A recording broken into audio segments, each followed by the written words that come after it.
ശംഖ് ഊതുമ്പോൾ ഓടി വരുന്ന പശുക്കൾ. 130 പശുക്കളുള്ള ഒരു വെറൈറ്റി ഫാം പരിചയപ്പെട്ടാലോ?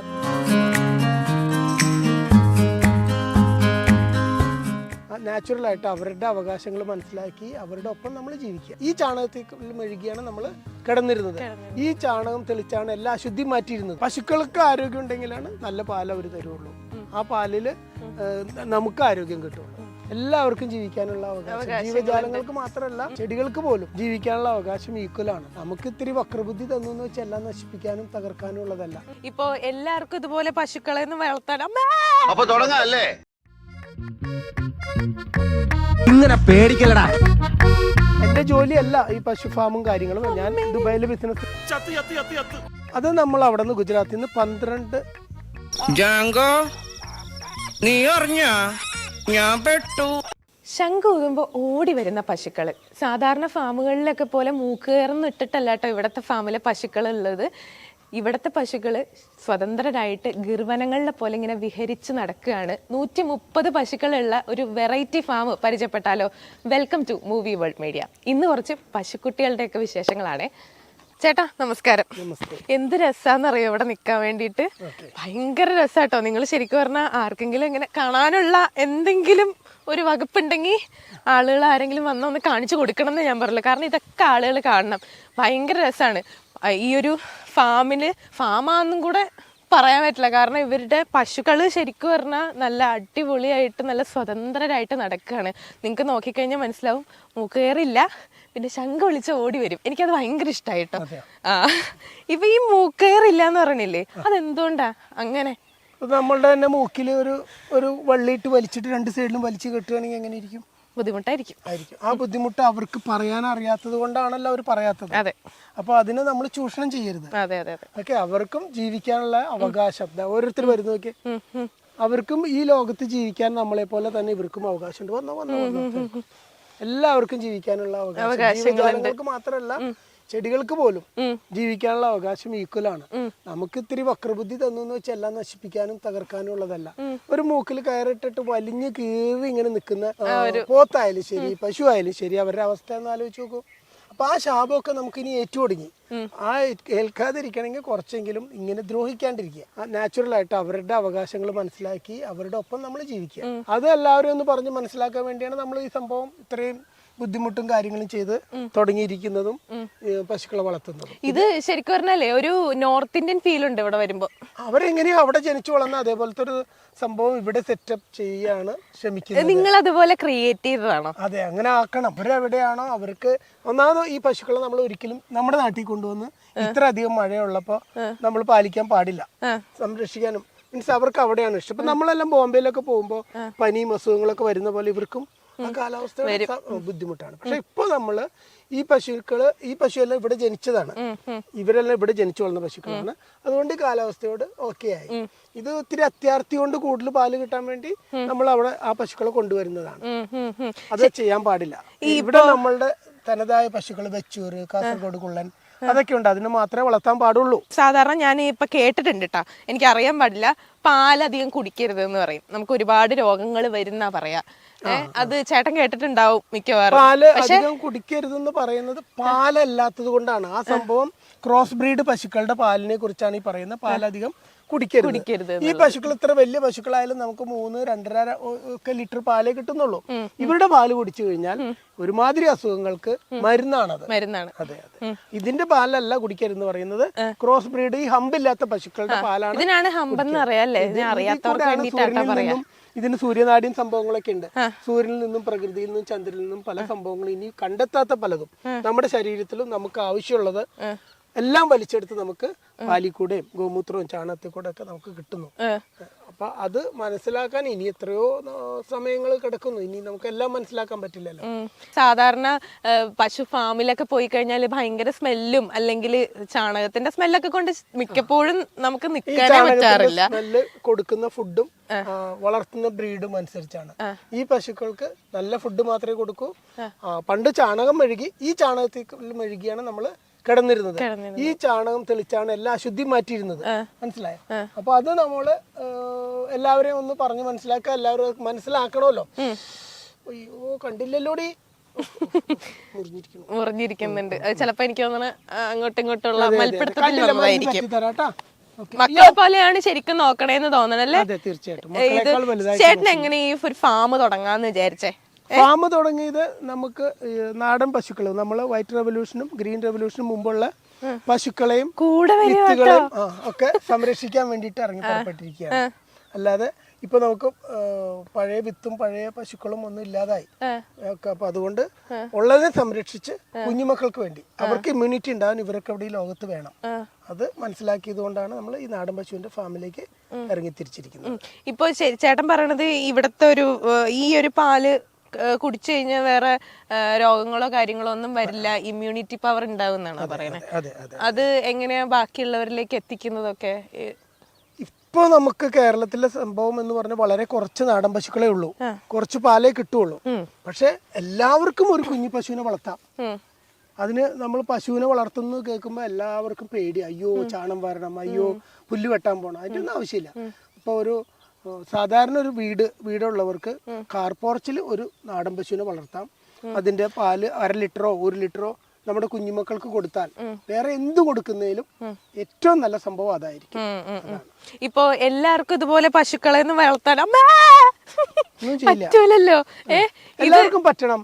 എല്ലാവരും നോട്ടിന്റെ പിന്നാലെ ഓടി ലോകത്തുള്ളതെല്ലാം നശിപ്പിക്കാനുള്ള ഇപ്പൊ ഒന്നും ഞാൻ കൊണ്ടുവന്നില്ല, വരട്ടെ ഇപ്പൊ വരാം, നശിപ്പിക്കാനുള്ളതല്ല, നോട്ടിന് വേണ്ടി തകർക്കാനുള്ളതല്ല പ്രകൃതി ഈ സംഭവങ്ങളൊന്നും.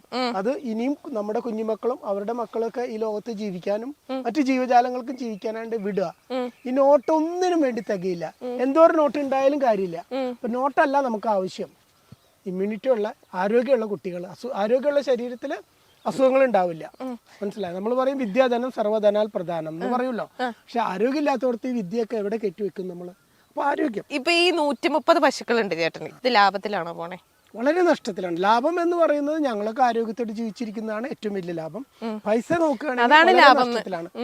ഇപ്പൊ നമ്മൾ ഉണ്ടാക്കുന്ന പ്രൊഡക്റ്റ് നമുക്കിപ്പോ കൊടുക്കാൻ തികയുന്നില്ല. അതുകൊണ്ട് നമ്മൾ 50 ഫാമിന്റെ പ്ലാൻ ചെയ്തു. ഈ വർഷം നമ്മൾ 10 ഫാം ചെയ്യും 30 പശു വെച്ചിട്ട്. അപ്പൊ നമ്മളുടെ പ്രൊഡക്റ്റ് കൂടുതൽ വരികയാണെങ്കിൽ ഇതിന്റെ സത്യസന്ധത മനസ്സിലാക്കിയ ജനങ്ങൾ ഇവിടെ ഉണ്ട്. അപ്പൊ നമുക്ക് ഇത് ലാഭത്തിലേക്ക് കൊണ്ടുവരാൻ കഴിയും. സാധാരണ ഇപ്പൊ പശുക്കൾക്ക് ഭയങ്കരമായിട്ട് പാലൊക്കെ വരാൻ വേണ്ടിയിട്ട് മീനൊക്കെ കൊടുക്കുന്നതെന്നൊക്കെ കേട്ടിട്ടുണ്ട്. ഇവിടെ എങ്ങനെ ഫുഡും കാര്യങ്ങളൊക്കെ കൊടുക്കുന്നത്? ഇവിടെ നമ്മള് ഒരു കാര്യം ചോദിക്കട്ടെ, ഈ മീൻ കൊടുത്തു കഴിഞ്ഞാൽ കുറെ പാലുണ്ടാവും? മീൻ അടങ്ങിയ പെല്ലറ്റുകൾ കൊടുക്കുമ്പോൾ കുറച്ചധികം പാലുണ്ടാവും എന്നാണ് പറയുന്നത്. നമ്മളത് ഇതുവരെ പരീക്ഷിച്ചിട്ടില്ല, നമ്മളത് പരീക്ഷിക്കാൻ തീരുമാനിച്ചിട്ടുമില്ല. നമ്മൾ നാച്ചുറൽ ആയിട്ട് ഈ പുല്ലുകൾ കണ്ടില്ല, ഇവിടെ എല്ലാ പുല്ലുകളും ഉണ്ട്. ഇതിൽ തന്നെ ദശപുഷ്പങ്ങളുണ്ട്, ധാന്യങ്ങളുടെ എല്ലാ സംഭവങ്ങളും നാച്ചുറൽ ആയിട്ട് കൊടുത്ത് ലോകത്തിലെ ഏറ്റവും നല്ല പാലും പാലുൽപ്പന്നങ്ങളും ഉണ്ടാക്കാനാണ് നമ്മൾ ശ്രമിച്ചുകൊണ്ടിരിക്കുന്നത്. ബിസിനസ്സായിട്ട് ഒരു സൈഡിൽ ബിസിനസ് ആണെന്ന് പറയാം, പക്ഷെ അതൊരു ലാഭം ഉണ്ടാക്കാനൊന്നും നമ്മളെ കൊണ്ട് പറ്റില്ല. നിലനിർത്തിക്കൊണ്ട് പോകാൻ പറ്റും. കുറച്ചുകൂടി സമയം കഴിഞ്ഞാൽ ഒരു 10 ഫാം ആയാൽ നമുക്ക് നഷ്ടമില്ലാണ്ട് പോകാൻ പറ്റും. ഈ സാധാരണക്കാരന് ഇത് അത്ര അഫോർഡബിൾ ആയിട്ടൊന്നും തോന്നണില്ല. കാരണം എന്താണെന്ന് വെച്ചാൽ ഇപ്പൊ ചേട്ടൻ തന്നെ പറഞ്ഞു ഒരു 10-30 പശുക്കളുണ്ട്, അല്ലെങ്കിൽ 130 പശുക്കൾ ഓരോ ഒരു ഫാമിലുണ്ട്. 30 പശുക്കൾ വെച്ചിട്ടുണ്ട്. അപ്പോൾ നമുക്ക് അത് നടത്തിക്കൊണ്ട് പോകാൻ ഒരുപാട് എക്സ്പെൻസും കാര്യങ്ങളും ആവുന്നുണ്ടല്ലോ. അപ്പൊ ചേട്ടൻ തന്നെ പറഞ്ഞു ലാഭത്തിലല്ല പോകുന്നത് എന്നുള്ളത്. ഞാൻ പറയുന്നത് ഇതേമാതിരി വലിയ ഗോശാല നടത്താനല്ല പറയുന്നത്. അവരവരെ കാർ പോർച്ചില് കാറിന്റെ സൈഡിൽ കെട്ടി ഒരു നാടൻ പശുവിനെ ഇട്ടാൽ നമ്മുടെ വീട്ടിലേക്ക് ആവശ്യമുള്ള പാല് കിട്ടും. അതാ ഞാൻ പറയുന്നുള്ളത്. ആ പാലാണ് ഏകദേശം നമ്മുടെ സ്വന്തം അമ്മയുടെ പാലിന് തുല്യം. അത് എന്നിട്ട് ആശുപത്രി ഒഴിവാക്കാൻ ശ്രമിക്കുക, സ്വന്തം ആരോഗ്യം ഉണ്ടാക്കാൻ ശ്രമിക്കുക.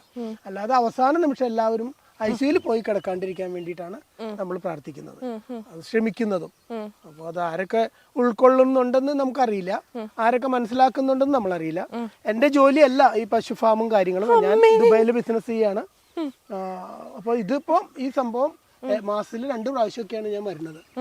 അപ്പൊ അതൊക്കെ ഇനി കുറച്ചും കൂടി സെറ്റപ്പ് ആയ 10 ഫാം ആയി കഴിഞ്ഞാൽ നമുക്ക് ആൾക്കാരെല്ലാം വെച്ച് കുറെ കാര്യങ്ങളൊക്കെ പറഞ്ഞു കൊടുത്താൽ അവര് നോക്കിക്കോളും. ഇവിടെ ഇപ്പൊ എത്ര പണിക്കാരുണ്ട് ഇതൊക്കെ നോക്കി നടത്താൻ? എല്ലാം കൂടെ നമുക്ക് ഇപ്പൊ 18 ആളുണ്ട്. നമ്മളുടെ ഇപ്പൊ ഒരു ആയുർവേദ പഞ്ചഗവ്യ പ്രൊഡക്റ്റിന്റെ ഒരു ഫാർമസി തുടങ്ങുന്നുണ്ട്. അങ്ങനെ വരുമ്പോ ഏകദേശം 10-200 ആളിന് മേലെ ജോലിക്കാരുണ്ടായിരിക്കും. കാരണം നമ്മൾ അടുപ്പില് വിറക് വെച്ച് കത്തിച്ചാണ് എല്ലാ പ്രൊഡക്റ്റും ഉണ്ടാക്കുന്നത്, അല്ലാതെ ബോയിലർ വെച്ച് കരിച്ചു കളഞ്ഞിട്ടല്ല. നാച്ചുറൽ ആയിട്ട് 1000 വർഷമൊക്കെ മുമ്പ് എങ്ങനെയൊക്കെയാണോ നമ്മളുടെ പ്രൊഡക്റ്റുകൾ ഉണ്ടാക്കിയിരുന്നത് അതേപോലെ നാച്ചുറൽ ആയിട്ടാണ് നമ്മൾ ഉണ്ടാക്കിക്കൊണ്ടിരിക്കുന്നത്. ഇപ്പൊ സാധാരണ നമ്മള് തീറ്റ പുല്ലൊക്കെ കൊടുക്കുമല്ലോ, അത് ഇവിടെ വളർത്തുന്നുണ്ടോ, എങ്ങനെയാണ് അത്? പുല്ലും പുല്ല് കാര്യങ്ങളൊക്കെ എങ്ങനെ വളർത്തുന്നുണ്ട്, എത്തിക്കുന്നത്? പക്ഷെ കറക്കുന്ന പശുവിന് നമ്മള് തീറ്റപ്പുല്ല് കൊടുക്കില്ല. നാനാതരത്തിലുള്ള പുല്ല് വെട്ടിയിട്ട് കൊടുക്കുക ചെയ്യുന്നത്. ഓക്കെ. കാരണം വളർത്തുന്ന പുല്ല് എന്ന് പറഞ്ഞാൽ ഈക്വലന്റ് നമ്മളുടെ എന്താ പറയാ, നമ്മുടെ ബ്രോയിലർ ചിക്കൻ കഴിക്കുന്ന പോലെയാണ്. നമ്മൾ അത് കൊടുക്കാൻ ഉദ്ദേശിക്കുന്നില്ല. അത് കൊടുത്തു കഴിഞ്ഞാൽ പ്രശ്നമാണെന്നാണ് പറയുന്നത്. തീറ്റപ്പുല്ല് കൊടുത്തു കഴിഞ്ഞാൽ ബ്രോയിലർ ചിക്കൻ കഴിച്ച മനുഷ്യന്റെ പോലെ ഇരിക്കും. നമുക്ക് വേണ്ടത് നാച്ചുറൽ ആയിട്ട്, പണ്ട് ശ്രീകൃഷ്ണനൊക്കെ ഉള്ളപ്പോ എങ്ങനത്തെ പാലായിരുന്നു അതാണ് നമുക്ക് ആവശ്യം. ഇവിടെ ഞാൻ കണ്ടു ഇന്ദുപ്പ് കൊണ്ടുവന്നിട്ട് ഒരു പാത്രത്തിൽ കൊണ്ടുവച്ചിട്ടുണ്ട് കേട്ടോ.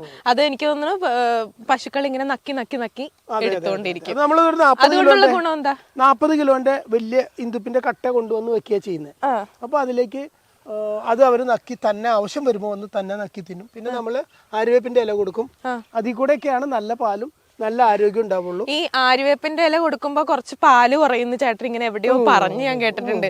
പക്ഷെ പാല് എനിക്ക് അതാണ് ഇഷ്ടമായത്. കാരണം പാല് കുറയുന്ന അറിഞ്ഞിട്ടും ആള് കൊടുക്കുന്നുണ്ടെങ്കിൽ അത് പശുക്കളുടെ ആരോഗ്യം നോക്കിയിട്ടാണ്. പശുക്കൾക്ക് ആരോഗ്യം ഉണ്ടെങ്കിലാണ് നല്ല പാൽ അവർ തരുള്ളൂ. ആ പാലില് നമുക്ക് ആരോഗ്യം കിട്ടുള്ളൂ. അപ്പൊ നമുക്ക് കുറച്ചധികം പാലും കുറെ പൈസയല്ല ഇതിന്റെ ലക്ഷ്യം. ഏറ്റവും നല്ല വേൾഡിൽ നമ്പർ 1 പ്രൊഡക്റ്റ് ഉണ്ടാക്കി അത് മനസ്സിലാക്കി കൊടുക്കുക എല്ലാവർക്കും, അതാണ് ലക്ഷ്യം. ഇത് ചേട്ടൻ എങ്ങനെ സെല്ല് ചെയ്യുന്നത്? ഇവിടെ അടുത്ത സ്റ്റോളുകളുണ്ടോ? അത് എങ്ങനെയാ സെല്ല് ചെയ്യുന്നത്? അത്രയൊന്നുമില്ല. നമ്മള് എല്ലാ പാലും നമ്മൾ തിളപ്പിച്ച് ഉറൊഴിച്ച് വെച്ച് നമ്മള് കടകോല് വെച്ച് കടഞ്ഞെടുത്ത് നെയ്യ് ഉണ്ടാക്കുക ചെയ്യുന്നത്. അതിന്റെ മോര് നമ്മൾ വിൽക്കുന്നുണ്ട്. ആ നെയ്യ് ആദ്യം നമുക്ക് 4.5 ഉണ്ടായിരുന്നുള്ളൂ. ഇപ്പൊ പശുക്കളൊക്കെ ഒന്ന് കൂട്ടി വന്നു കഴിഞ്ഞപ്പോ ഇപ്പൊ നമുക്ക് 12.5 ലിറ്റർ നെയ്യ് ആണ് ഒരു ദിവസം ഉള്ളത്. അതിപ്പോ ബുക്കിംഗ് അനുസരിച്ചേ കൊടുക്കാൻ പറ്റുള്ളൂ, അല്ലാതെ വിളിക്കുന്നവർക്കൊന്നും കൊടുക്കാൻ പറ്റുന്നില്ല. അതൊന്നും പോരാ. ഇപ്പോഴത്തെ കണ്ടീഷനിൽ ഇതേമാതിരി ഒരു 100, 150, 200 ലിറ്റർ നെയ്യ് ഉണ്ടെങ്കിൽ നമ്മളുടെ കയ്യിൽ നിന്ന് വാങ്ങാൻ ആളുണ്ട്. പക്ഷെ അത് ഉണ്ടാക്കാനായിട്ട് നമുക്ക് ഇതേമാതിരിയുള്ള പശുക്കളും ഇതേമാതിരിയുള്ള കാലാവസ്ഥയിൽ ഇതേമാതിരിയൊക്കെ വളർത്തുന്ന പശുക്കളുടെ മാത്രമേ നമ്മൾ വിൽക്കുള്ളൂ. ചേട്ടൻ ഇത് ഏത് കാലത്ത് തുടങ്ങിയ ഫാം? 11 കൊല്ലായി. 11 കൊല്ലായി. അപ്പൊ ഈ എന്താ പറയാ, നമ്മുടെ പ്രളയമൊക്കെ വന്നപ്പോഴേക്കും ഈ ആലുവ ആ ഒരു പ്രദേശത്തൊക്കെ നല്ല വെള്ളവും കാര്യങ്ങളും ഒക്കെ വന്നിട്ടുണ്ടായിരുന്നു. എങ്ങനെ അത് മാനേജ് ചെയ്ത് ഇത്രയും പശുക്കളെ കൊണ്ട്? പ്രളയം വന്നപ്പോ നമുക്ക് ഏകദേശം 17 പശുക്കളോളം നഷ്ടപ്പെട്ടായിരുന്നു. 17 പശുക്കൾ. ബാക്കി എല്ലാത്തിനെയും നമ്മൾ നീന്തി കൊണ്ടുവന്ന് എന്റെ വീട്ടിൽ താമസിക്കുക ചെയ്തത്. എന്റെ വീട് ഒരു ദ്വീപ് പോലെ ആയിരുന്നു. അപ്പൊ അവിടെ നിർത്തി അവരെ നോക്കുക ചെയ്തിരുന്നത്. അതിനുശേഷം ഇപ്പോൾ ഈ കോട്ടമുറി എന്ന് പറഞ്ഞ സ്ഥലത്തേക്ക് നമ്മൾ ഫാം മാറ്റി. 18-ന് ശേഷം ഇവിടേക്ക് ആക്കി. ഇപ്പോൾ നമ്മൾ എന്താ പഠിച്ചതെന്ന് വെച്ച് കഴിഞ്ഞാൽ ഒരുമിച്ചിടുന്നതല്ല നല്ലത്. ഒരു 30 പശുവിന്റെ ഫാം ഇവർക്ക് ഇതേമാതിരി സ്ഥലങ്ങൾ കിട്ടുന്നിടത്ത് വളർത്തുകയാണെങ്കിൽ അവരും ഹാപ്പി ആയിരിക്കും. ഏറ്റവും നല്ല പ്രൊഡക്റ്റും ഉണ്ടാക്കാൻ പറ്റും. അതിനുവേണ്ടി നമ്മൾ ശ്രമിച്ചുകൊണ്ടിരിക്കുന്നത്.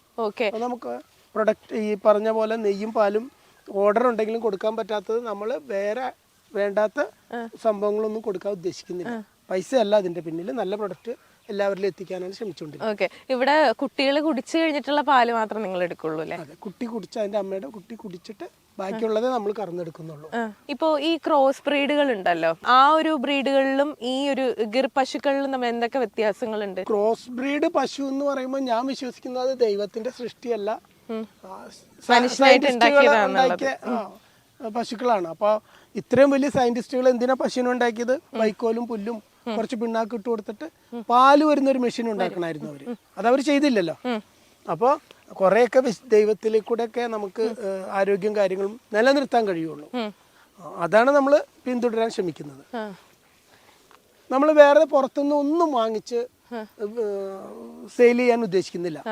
നമ്മളുടെ കയ്യിലുള്ളത് ബുക്കിംഗ് അനുസരിച്ച് കൊടുത്തുകൊണ്ടിരിക്കുക ചെയ്യുന്നത്. അല്ലാതെ എവിടെന്നെങ്കിലും മറ്റുള്ള സ്ഥലത്ത് പല സ്ഥലത്ത് നമ്മൾ വാങ്ങിച്ചു നോക്കിയായിരുന്നു. നമ്മളുടെ 4 അയൽവക്കത്ത് വരുന്ന ഒരു പ്രൊഡക്റ്റ് ഇന്ന് വരെ നമുക്ക് കിട്ടിയിട്ടില്ല. ഉണ്ടായിരിക്കാം, പക്ഷെ എനിക്ക് കിട്ടിയിട്ടില്ല. അപ്പോൾ അതുകൊണ്ട് ഈ പ്രൊഡക്റ്റ് ഏറ്റവും നല്ല വേൾഡിൽ നമ്പർ 1 പ്രൊഡക്റ്റ് ആയിട്ട് എല്ലാവരിലും എത്തിക്കാൻ ശ്രമിക്കണം. പിന്നെ ഇവിടുത്തെ പശുക്കൾക്ക് ഉണ്ടല്ലോ ശർക്കരയൊക്കെ കൊടുക്കും അല്ലേ? അതെ, ശർക്കര കൊടുക്കുന്നേ. നമ്മൾ ആരെങ്കിലും പുതിയ ആൾക്കാർ വരുമ്പോൾ നമ്മൾ ലഡു കൊടുക്കില്ലേ, ബർത്ത്ഡേക്കോ അല്ലെങ്കിൽ നല്ല ഡേയോ നല്ല ന്യൂസൊക്കെ കിട്ടുമ്പോ എന്ന് പറഞ്ഞ പോലെ നിങ്ങൾക്ക് വരുമ്പോ ഒരു 1/2 കിലോ 1 കിലോ 2 കിലോ 5 കിലോ വരെ ശർക്കര വാങ്ങിച്ചു കൊണ്ടുവരികയാണെങ്കിൽ അവര് ഹാപ്പി ആവും. അപ്പൊ ആരെങ്കിലും ഇനി ഒരാൾ വരുമ്പോ അവർക്കും ഒരു പ്രതീക്ഷയായി എന്തോ കൊണ്ടുവരുന്നുണ്ടെന്ന്. നമ്മളൊക്കെ ഈ കുഞ്ഞിലേക്ക് ആരെങ്കിലും വീട്ടിൽ വരുമ്പോ കവറൊക്കെ കിട്ടാൻ, കവർ വരുമ്പോ നമ്മളിങ്ങനെ നോക്കും. അതുപോലെ അല്ലേ? അപ്പൊ നമ്മൾ ആരെയും വരുമ്പോ പറയും ഒരു ഇത്തിരി ശർക്കര വാങ്ങിച്ചിട്ട് വന്നാൽ അവർ ഹാപ്പി ആയിരിക്കും. അല്ലാതെ അതൊരു ബിസിനസ് അല്ല അത്. ഇപ്പോ ഈ ഇവിടെ ഒരു ബുള്ളുണ്ട് അല്ലേ? ചേട്ടൻ പറഞ്ഞു 3 വർഷം കൂടുമ്പോ മാറ്റും അല്ലെ? ബുള്ളിനെ മാറ്റണത് ആ ബുള്ളിന്റെ കുട്ടി തന്നെ ഇവിടെ വലുതാവും. 3 വയസ്സാകുമ്പോഴേക്കും അച്ഛനെ കൂടെ ക്രോസ് ആവാതിരിക്കാൻ വേണ്ടിയിട്ട് ബുള്ളിനെ മാറ്റും നമ്മൾ, വേറെ ബുള്ളിനെ കൊണ്ടുവരും. ഓക്കെ. അങ്ങനെ ചെയ്യുന്നത്. 3 വർഷത്തിൽ കൂടുതൽ നമ്മൾ ബുള്ളിനെ വെക്കില്ല. ഈ പശുക്കളെയൊക്കെ ചേട്ടൻ എവിടെ നിന്നാ കൊണ്ടുവരുന്നേ? ഇപ്പൊ നമ്മൾ സ്വന്തം പശുക്കളെയാണ്, നമ്മൾ പുറമേ നിന്നൊന്നും കൊണ്ടുവരുന്നില്ല. പണ്ടെല്ലാം ഗുജറാത്തിൽ നിന്ന് ഒക്കെയാണ് കൊണ്ടുവന്നിരുന്നത്. അതിന് വലിയ സ്റ്റോറിയാണ്, കഷ്ടപ്പാടാണ്. അതെങ്ങനെ കൊണ്ടുവരുന്നത്? ലോറിയിലാണ് കൊണ്ടുവരുന്നത്. പതുക്കെ പതുക്കെ ഇപ്പൊ നമ്മൾ ആ പരിപാടി കുറച്ചു. ഇനി നമ്മൾ സ്വന്തം ബ്രീഡിങ് ചെയ്തുകൊണ്ടിരിക്കുകയാണ്. നല്ല കാളയും ഇവിടെ ഒരു നല്ല കാളയുണ്ട്, അത് നമ്മള് കണ്ണൂരിൽ നിന്ന് കൊണ്ടുവന്ന കാളക്കുട്ടി. അതിനിപ്പോ ഒരു വയസ്സ് കൂടി കഴിഞ്ഞു കഴിഞ്ഞാൽ അവൻ നല്ല ഒരു സ്ട്രോങ് ബുള്ളാവും, വേറെ ബ്ലഡ് ലൈൻ്റെ ആയിരിക്കും. ഓക്കെ. ഇപ്പോ അവിടെ നിന്ന് ഇങ്ങനെ കൊണ്ടുവന്നപ്പോ ചേട്ടന് നേരത്തെ ഒരു സ്റ്റോറി പറഞ്ഞായിരുന്നു, അതിനെതിരെ ഒരു കേസ് തന്നെ ഉണ്ട്. അതെന്താ സംഭവം? അത് നമ്മൾ അവിടെ നിന്ന് ഗുജറാത്തിൽ നിന്ന് 14 പശുക്കളെ കൊണ്ടുവരുമായിരുന്നു. 7 പശുവിനെയും 7 പശുവിനെയും. അപ്പൊ 7 പശുവിനെ 7 കുട്ടിയും. അപ്പൊ അത് മൃഗേശ്വരിൽ വെച്ചിട്ട് കുറച്ച് ആൾക്കാർ തട്ടിക്കൊണ്ടുപോയി ആ പശുവിനെ, ഈ പശുക്കളെല്ലാം തട്ടിക്കൊണ്ടുപോയിട്ട് അവരുടെ ആൾക്കാർ തന്നെ ചുറ്റും നിൽക്കുന്നുണ്ടായിരുന്നു. അവരെന്നെ ആ പശുവിനെ അടിച്ചിട്ട് കൊണ്ടുപോയി. അപ്പോ അതെന്നിട്ട് അതിന്റെ കേസ് ഇപ്പൊ നടക്കുന്നുണ്ട്. അവര് ഗോരക്ഷക് എന്നൊക്കെ പറയുന്നത്, പക്ഷെ അത് അടിച്ചുകൊണ്ട് പോയിട്ട് അവര് തന്നെ തട്ടിക്കൊണ്ടുപോയപ്പോ പോവുക ചെയ്തത്. എല്ലാത്തിനെയും നമ്മൾ തിരിച്ചു കൊണ്ടുവന്നു, കേസ് നടക്കുന്നുണ്ട്. അപ്പൊ അങ്ങനെ കൊണ്ടുവരില്ല. കാരണം സാധാരണ കേരളത്തിലേക്ക് പശുവിനെ കൊണ്ടുവരാന്ന് പറഞ്ഞു കഴിഞ്ഞാല് വിശ്വസിച്ചിരിക്കുന്നത് നമ്മള് കറി വെക്കാനാണെന്നാണ്. അതൊന്നും അല്ലല്ലോ. എല്ലാവരും പശുവിനെ കൊണ്ടുവരുന്നത് കറി വെക്കാനൊന്നും അല്ല, എല്ലാവരും മനുഷ്യർ തന്നെയാ.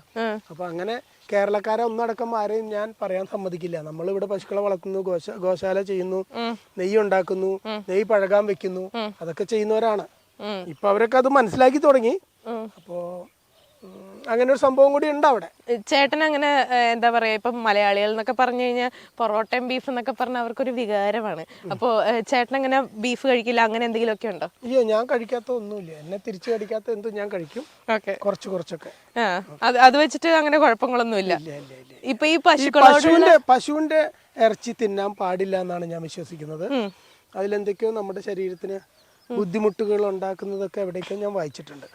അതുകൊണ്ട് പശുവിന്റെ കഴിക്കാറില്ല, ബാക്കിയെല്ലാം നമ്മൾ എന്തും കഴിക്കും.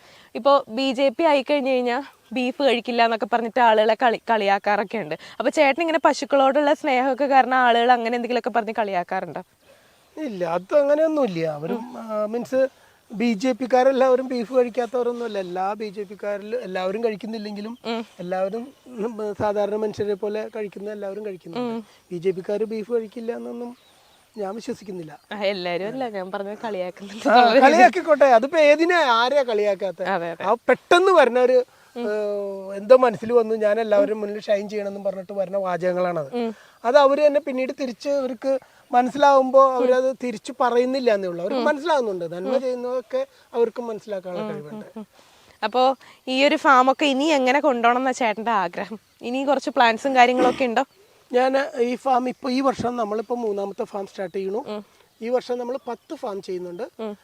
ഏകദേശം 3-4 വർഷത്തിനുള്ളിൽ 50 ഫാം ചെയ്യും.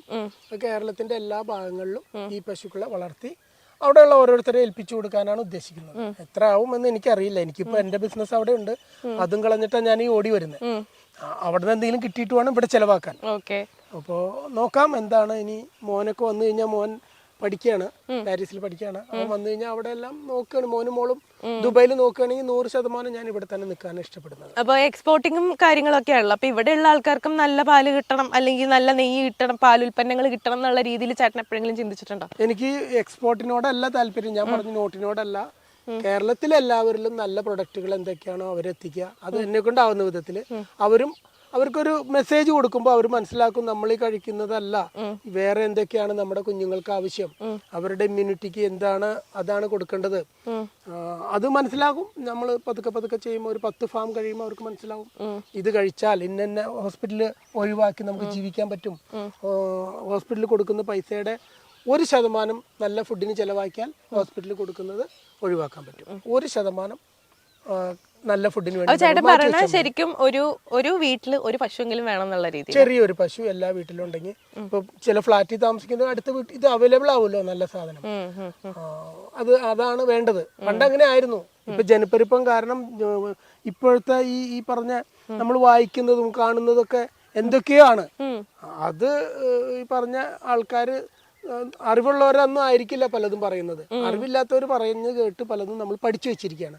അപ്പോൾ അതൊക്കെ ചിന്തിക്കാനുള്ള ഒരു അവസരം അവർക്ക് ഉണ്ടാവട്ടെ എന്നാണ് നമ്മൾ വിചാരിക്കുന്നത്. പാടി. ഇപ്പോഴത്തെ ഫുഡ് സ്റ്റൈൽ എന്ന് പറഞ്ഞു കഴിഞ്ഞാൽ എല്ലാവരും അവസാനം ICUലേക്ക് പോകുന്ന ഒരു സ്റ്റൈലാണ്. അതല്ല നമ്മൾ ഉദ്ദേശിക്കുന്നത്. ICU ഒഴിവാക്കി, ഹോസ്പിറ്റൽ ഒഴിവാക്കി, ആരോഗ്യത്തോടെ നല്ല മനസ്സോടെ നമ്മൾ നല്ല ഫുഡ് കഴിച്ചാൽ ആക്സിഡൻറ്റ് ഒഴിവാക്കാം. കാരണം വഴക്കും ക്രിമിനൽസ് കുറയും. നല്ല ഫുഡ് കഴിച്ചവർ നന്നായിട്ട് സംസാരിക്കും. അപ്പോൾ അതൊക്കെ ഇതിൽ കൂടെ നമ്മളൊന്ന് മനസ്സിലാക്കിക്കാൻ ശ്രമിക്കുന്നു. ഇത് ഇവിടുത്തെ പശുക്കളുടെ പശുക്കുട്ടികളാട്ടോ. എത്ര മാസം പ്രായമുണ്ട് ഇവർക്ക്? ഇതിപ്പോ നമ്മളുടെ അടുത്ത് 3 മാസത്തിന് താഴെ പ്രായമായവരെയാണ് ഇവിടെ വെക്കുക. സെപ്പറേറ്റ് മാറ്റി വെച്ചിരിക്കുകയാണ് ഒരു പ്രത്യേക ഒരു കേജില്. ഇവരെ എന്നാലും ഇവരെയും കൂടെ നമ്മൾ അഴിച്ചുവിടും. കാരണം അവരും ഓടിച്ചാടി സൂര്യനും ചന്ദ്രനും ഒക്കെ കണ്ട് വളരണം. തന്നെ വളർന്ന പുല്ലൊക്കെ തിന്നു വേണ്ടി എല്ലാവരും അങ്ങനെ പഠിക്കണം. കെട്ടിയിട്ടുകൊണ്ടിരുന്ന പിന്നെ ഇവര് തീറ്റയും കാര്യങ്ങളൊന്നും പഠിക്കാതെ ആവും. ഇവരെ നമ്മളിപ്പോ അഴിച്ചിടാൻ പോവാണ്. ഒരുമിച്ച് അഴിച്ചു വിടില്ല അല്ലേ? അതോ ഇവർക്ക് വേറെ കോമ്പൗണ്ട് ആണോ? അപ്പൊ ഈ പശു പാല് ചൊരത്തും. പാല് ചൊരത്തിയ പാല് കംപ്ലീറ്റ് കറന്നെടുത്തില്ലെങ്കിൽ അകിടുവീക്കം വന്ന് പശുക്കൾ പനി വന്ന് ബുദ്ധിമുട്ട് വരും.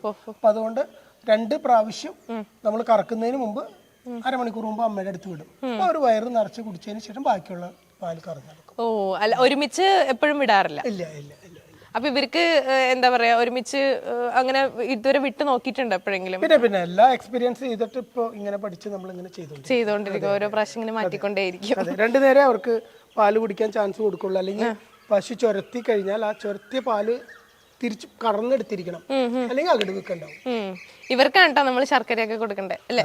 കൊണ്ടുവന്നില്ലല്ലോ. അപ്പൊ പിന്നെ കൊണ്ടുവന്നില്ല, ഞങ്ങൾക്ക് അറിയില്ലായിരുന്നു. ഇല്ലെങ്കിൽ അതെ, ഇനി വരുമ്പോ ഇത്തിരി ശർക്കര, ഇത്തിരി നമ്മളുടെ ആര്യവേപ്പിന്റെ ഇലയൊക്കെ കൊണ്ടുവന്ന് അതൊക്കെ കഴിക്കുന്ന വീഡിയോ ഒക്കെ എടുക്കാൻ പറ്റും. ഇനി വരുമ്പോ നമ്മൾ എപ്പോഴും കൊണ്ടുവരാൻ ശ്രമിക്കുന്നതായിരിക്കും.